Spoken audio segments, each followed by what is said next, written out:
Igualdades estamos tocando temas muy importantes para entender lo que son los roles, los estereotipos, todo lo que se maneja en torno a ser hombre, ser mujer.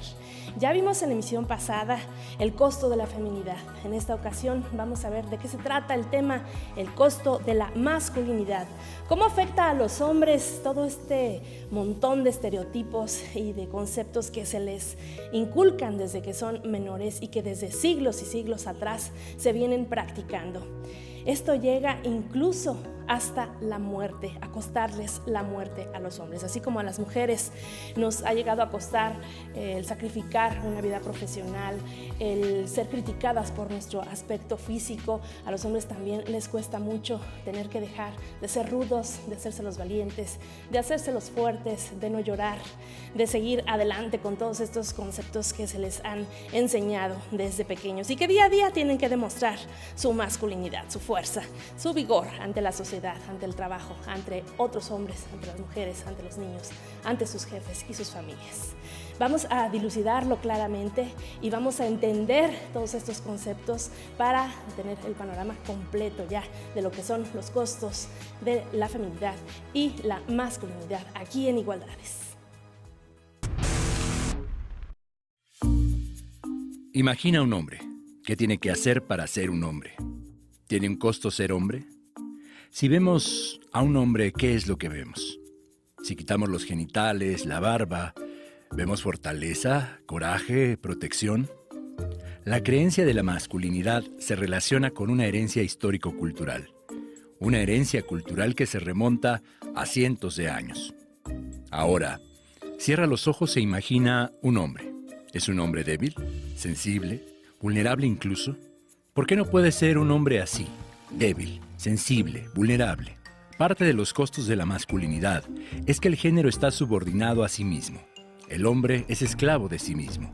Tiene que ser macho, fuerte, todopoderoso, infalible, viril. El primer obstáculo contra el que se encuentra el hombre es el propio hombre. Entre ellos, hay que ser superiores. Y si no, viene la violencia, el despojo social, el bullying, la pauperización. Soy hombre y tengo que estar sobre todos, me dijeron. Tengo que tenerlas a todas. Madrear, romper madres, ser el más chingón. Son finalmente frases que hablan de una predisposición a la violencia. Esto es la hegemonía heredada de la masculinidad. El placer es definido por algo que causa satisfacción. La satisfacción que debería ser universal. También debería ser universal la decisión sobre la procreación y dejar de ser decidido por el hombre. Cierra los ojos y piensa. ¿Crees que los hombres nacen por encima de las mujeres? Nacer en un pedestal debería ser un ejercicio de conciencia para poder bajarse y convertirse en un ser igualitario. Dirás que no me quisiste, pero vas a estar muy triste y así te vas a quedar. Con dinero y sin dinero, hago siempre lo que quiero y mi palabra es la ley.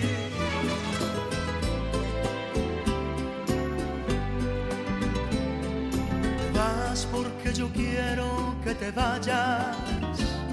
A la hora que yo quiera te detengo. Yo sé que mi cariño te hace falta, porque quieras o no, yo soy tu dueño. No te olvides que si quiero, pues si puedo hacerte daño, solo falta que yo quiera lastimarte y humillarte. Ingrata, aunque quieras tú dejarme, los recuerdos de esos días, de las noches tan oscuras, tú jamás podrás borrarte. No me digas que me quieres, que me adoras, que me extrañas, que ya no te creo nada. Empiezan a rondarte los rumores. La gente está empezando a sospechar, porque ese pantalón y esos colores y ese swing femenino al caminar, que nadie vea. Es así como vamos a ver cuánto les cuesta a los hombres mantener ese ideal de lo masculino. El ser altos, el ser fuertes, el ser viriles, el tener muchas novias, muchas parejas, incluso procrear muchos hijos es una característica de ser varonil, de ser masculino. ¿No es así? ¿No lo hemos vivido? ¿No le suena familiar? ¿No he escuchado esto en voz de algún compañero de trabajo, de algún pariente, de algún hermano? ¿Cuánto les cuesta tener que sostener esta figura de persona fuerte y vital para la sociedad? De ser quien manda, quien toma las decisiones, quien ordena en la casa, y de tener que ver cómo a veces su mujer, su esposa o su pareja crece más académicamente, profesionalmente, incluso puede llegar a tener un mejor salario e incluso más autoridad dentro del hogar, hasta con los propios hijos. Es todo un concepto que tenemos que analizar aquí en Igualdades, y para eso estamos, para ofrecerle la gama de posibilidades a estudiar y comprender gracias a la producción de Igualdades.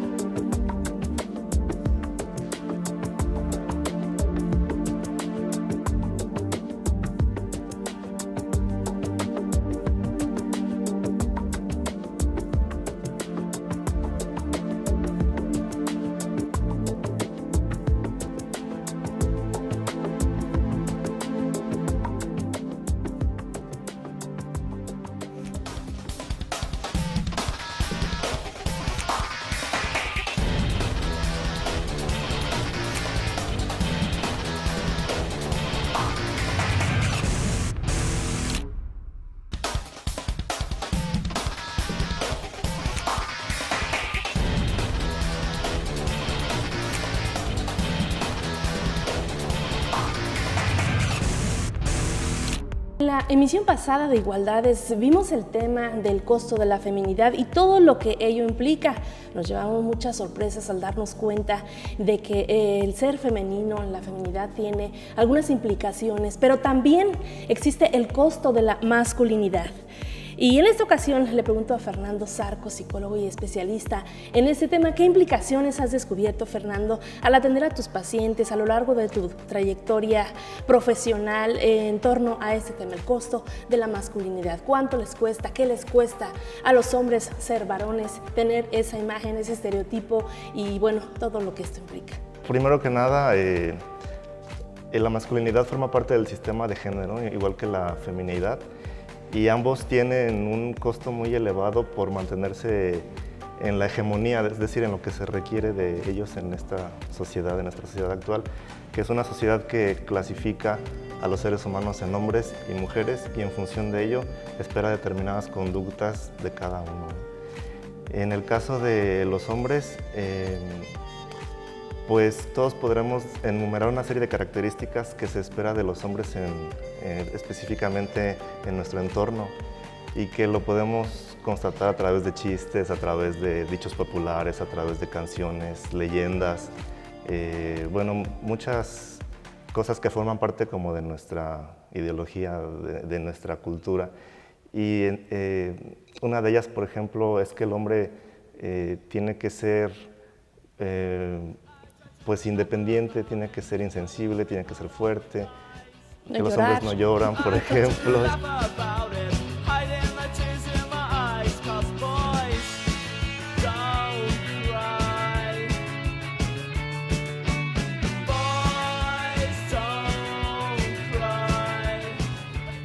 Y eso tiene un alto costo en términos, por ejemplo, de salud, que es como el principal factor donde observamos este precio que tenemos que pagar los hombres para cumplir con esos estándares de una masculinidad que llamamos hegemónica, es decir, la masculinidad que se privilegia o que se impone como la única y la normal, entre comillas, y la válida, ¿no? Entonces, un hombre que no llora, que se reprime de sus sentimientos, tiene implicaciones pues, en muchos aspectos de su salud. ¿Cómo cuáles, Fernando? ¿Cuáles son esas implicaciones? Porque incluso estábamos comentando hace un momento, podría llegar hasta el suicidio. Exactamente, una manera de canalizar todas esas emociones que no se expresan, pues puede ser depresiones, suicidio, Puede ser también violencia, lo cual es bastante común, violencia hacia las otras personas o hacia uno mismo, que bueno, el suicidio podría verse como una forma de violencia, ¿no? Así Agresión, violencia de pareja, incluso correr riesgos que a veces son innecesarios simplemente por sentir la adrenalina, ¿no? El hecho de sentirte Hombre, hombre, fuerte, exactamente. capaz de hacer cosas arriesgadas y sí. impresionar a las mujeres, por ejemplo, o a los demás hombres también. Exactamente, por ejemplo, pues ir a alta velocidad en el automóvil, manejar en estado de ebriedad, pelearte por cualquier tontería, quiero decir tontería entre comillas, porque en el contexto de quizá de la masculinidad puede ser algo que esté poniendo en riesgo tu honra como hombre, ¿no? Entonces eso te implica confrontarte con otras personas y incluso físicamente, ¿no? Entonces todo esto son algunos de los riesgos, quizá los más escuchados de la masculinidad, ¿no? Pero podríamos enumerar muchos. Hay como ahorita un auge de discursos feministas y profeministas y a favor de unas nuevas prácticas y relaciones entre hombres, mujeres y personas en general. Sin embargo, creo que no es un tema de cantidad, sino de cualidad, perdón. Es una cuestión, al ser una cuestión cultural, está permeada en toda la sociedad, no solamente en individuos concretos, sino que lo podemos apreciar en instituciones, en leyes, en los medios de comunicación, algunos en productos culturales, ¿no? Películas, telenovelas, canciones. Entonces, aunque seamos muchos los que estemos en contra, mientras siga habiendo como estas expresiones que son mayoritarias porque tienen mayor alcance o porque están, te decía, incluso en nuestros chistes, en nuestro folclore, forma parte de nuestro folclore. El último es vieja, por ejemplo. Y eso para mí es parte como de nuestro bagaje cultural. Y es algo que me preocupa porque entonces estamos defendiendo ciertas prácticas con las que cotidianamente estaríamos en contra, pero las defendemos en el nombre de la tradición, ¿no? Es decir, como, pues es que así somos los mexicanos, o no solo los mexicanos, pasa en todas partes. Ajá, pasa en todas partes, ¿no? Como si la cultura fuera estática. Cuando y peor en otras partes, ¿no? Y en algunos peor también, sí. Sí. Entonces, tú como psicólogo, Fernando, ¿qué recomiendas a los hombres a la hora de asumir y darse cuenta que tienen que asumir estos costos y que bueno que no terminen en situaciones de agresión a sí mismos, agresión hacia los demás o problemas para los demás? ¿Tú qué les recomiendas cuando llegan a tu consultorio, al lugar donde tú atiendes y platicas con ellos en general y ves que esto les genera conflicto y que les está generando una situación de violencia, de incomodidad, de problemática? ¿Qué les recomiendas? ¿Cuál es el tratamiento? ¿Qué es lo conveniente hacer? Pues yo creo que, como decía hace rato, lo importante es tomar conciencia. Una vez que tomas conciencia ya tienes como más herramientas para al menos poder realizar cambios, pero esto pues es un gran trabajo, no solamente a nivel individual, sino creo que tenemos que generar estrategias colectivas, bueno, como este programa, por ejemplo, ¿no? Que podamos tener un mayor alcance, al menos para empezar a generar otras vías, ¿no? De existir y de relacionarnos. Y esto no solamente atañe al caso de los hombres, sino a cualquier persona, independientemente de su sexo, género, orientación sexual. Creo que sí es imprescindible para poder cambiar nuestra sociedad, empezar a tomar conciencia de aquellas cosas que hacemos sin cuestionar, simplemente porque así nos las enseñaron, porque son normales o porque forman parte de nuestra cultura, ¿no? Entonces, esto es un ejercicio muy, muy importante y muy trascendente, pero también muy complicado, por eso a veces no cualquiera le entra, ¿no? Porque implica resignificarte, preguntarte quién soy, y eso a veces nos da miedo. ¿Quién soy y mis consecuencias o lo que me antecede, mi familia, las tradiciones, todo lo que viene antes de mí, ¿no? También. Eso, sí, y eso nos hace entrar en crisis porque es una ruptura con lo que te enseñaron, con lo que eres, ¿no? Entonces, y entrar en conflicto con personas allegadas a ti, que no les va a ser muy agradable tu cambio, por más positivo que sea también, ¿no? Entonces, mi recomendación es que no le tengamos miedo a las crisis, hay que entrarle y, bueno, salir juntos de esta, ¿no? Porque también hacerlo solo es muy complicado. Estás dando un mensaje muy importante, Fernando, no hay que tenerle miedo a las crisis, hay que entrarle, ¿verdad? Y bueno, en Igualdades tenemos la oportunidad de brindar información tan valiosa como la que nos estás aportando al público televidente y que de alguna manera comprendamos que no solo las mujeres tienen un costo que cargar por la feminidad, también los hombres tienen el costo de la masculinidad y puede ser muy alto porque puede llegar a costarles la vida. Gracias, Fernando. Gracias a ustedes. Continuamos.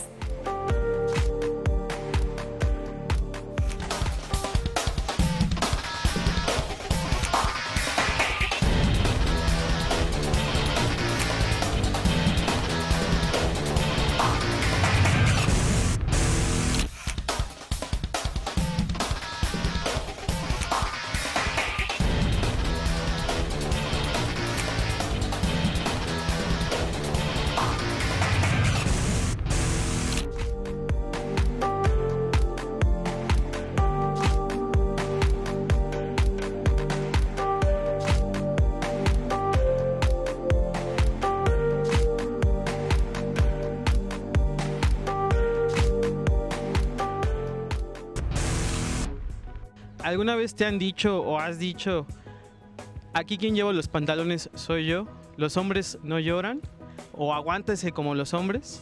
Sin importar la edad, la orientación sexual, el nivel socioeconómico, el capital cultural o la raza, todos los hombres hemos sido educados bajo un mismo modelo de masculinidad. A ese modelo se le llama masculinidad hegemónica y tiene ciertos costos y privilegios para los hombres. Como varones se nos exige que no lloremos, que seamos los proveedores, que no expresemos las emociones, que seamos violentos, que seamos rudos. Y eso tiene altos costos para la salud emocional de nosotros y también para la salud emocional, económica y física de las personas que nos rodean, entre ellos las mujeres. Para mí implica una responsabilidad muy grande, puesto que los hombres llevamos la carga de varias cosas. Por ejemplo, en las empresas y demás, siempre el personal tiene que ser hombres y no por ser machista, pero sí llevan gran parte de la responsabilidad en cuanto a la economía de México. Pues, vaya.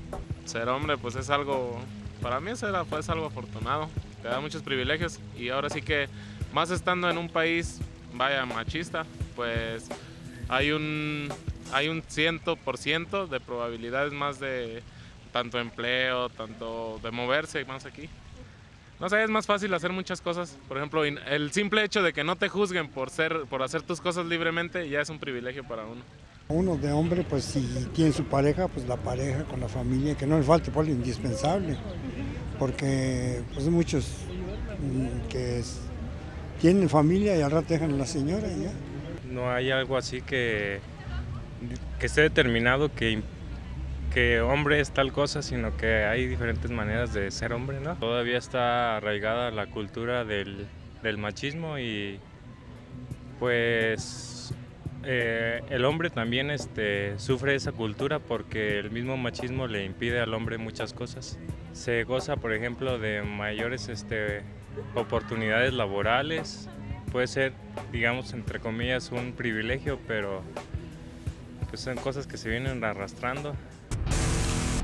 Como pudimos escuchar, ser hombre tiene muchísimas implicaciones, tiene costos y privilegios. Los costos son bastante altos, entre ellos implican el descuido de la salud emocional, la violencia contra las mujeres y bueno, ser hombre en México tiene otras implicaciones y no es lo mismo que ser hombre en otras partes del mundo. A continuación vamos a ver el caso de Argentina sobre la significación de ser hombre. Bueno, hombre y mujer son categorías socialmente construidas que dependen enteramente de un sinfín de entramados de pactos sociales. Al vivir en una sociedad opresora, cis heteropatriarcal, lo que se espera de un hombre o una mujer es una masculinidad hegemónica o una feminidad hegemónica. Yo en lo particular no me considero hombre porque no es una identidad política la cual me defina, sino que me defino como homosexual, como políticamente homosexual, políticamente marica. En ese sentido, cuando tengo la oportunidad de entrar en un espacio nuevo donde hay personas que no me conocen y se espera de mí que yo sea un varón heterosexual por portar la corporalidad que porto, al actuar de la manera que yo actúo, siempre se me marca o se me mira como algo raro. Como que las prácticas que llevo adelante son equivocadas, son erróneas y que deben ser normalizadas. Entonces, en ese sentido, si bien existe un costo de la masculinidad que seguramente a un montón de varones heterosexuales le debe sopesar de manera distinta que a la comunidad homosexual y a distintos cuerpos en general, porque no quiero hacer una generalización de un caso particular que sería el mío en este caso, también conlleva que hay otro tipo de prácticas de masculinidades disidentes, otras prácticas de masculinidades que no tienen que ver con lo hegemónico o lo socialmente esperado, a las cuales ese cierto tipo de conductas alejadas del deber ser pesa mucho más. Para mí una de las grandes prácticas en rever las prácticas machistas y los micromachismos de uno mismo es aceptar la corporalidad que uno tiene y aceptar cómo la gente lee a tu propio cuerpo. Es decir, yo me identifico como una persona gay, una persona homosexual, una persona marica, pero socialmente a mí la gente me lee como un varón. Cuando ve mi cuerpo, me lee como un varón heterosexual y espera, en ese sentido, que yo actúe de esa manera. Eso sería por un lado el peso de la masculinidad. Pero por otro lado yo soy consciente que al portar este tipo de cuerpo conlleva un montón de privilegios que cuerpos feminizados no tienen.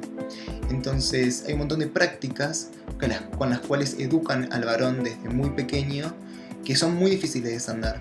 En ese sentido, por lo general, al hombre se lo educa para que su voz siempre se escuche, independientemente de si sepa o no sobre lo que está hablando, o si entienda o esté en tema de qué es lo que se está debatiendo.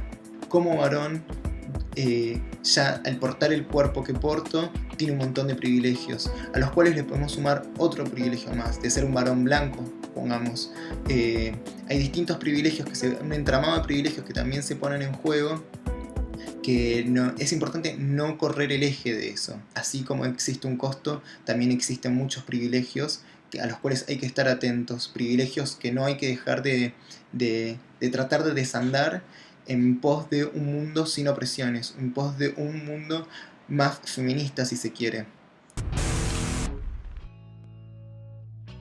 Es así como todavía en las expresiones culturales, en las manifestaciones sociales, en los medios de comunicación, lo que son programas de televisión, canciones, todo esto se sigue manejando de manera inadecuada o inapropiada, ya no de acuerdo con lo que tanto se ha estudiado y se ha logrado discernir y determinar entre ser hombre y ser mujer, y estos costos para la feminidad y la masculinidad. Afortunadamente hay programas como Igualdades, donde nos hemos dado a la tarea de ofrecerle la información precisa y adecuada para que usted amplíe sus conceptos y logre entender más y podamos permear en las nuevas generaciones esta información y que trascienda, que no se quede ahí, que los niños y las niñas de hoy en día crezcan conociendo la realidad de lo que es y de lo que no es, de lo que debería ser y lo que no debería ser, sin caer en los estereotipos que nos han marcado desde niños. Gracias por permanecer en Igualdades. Siempre estamos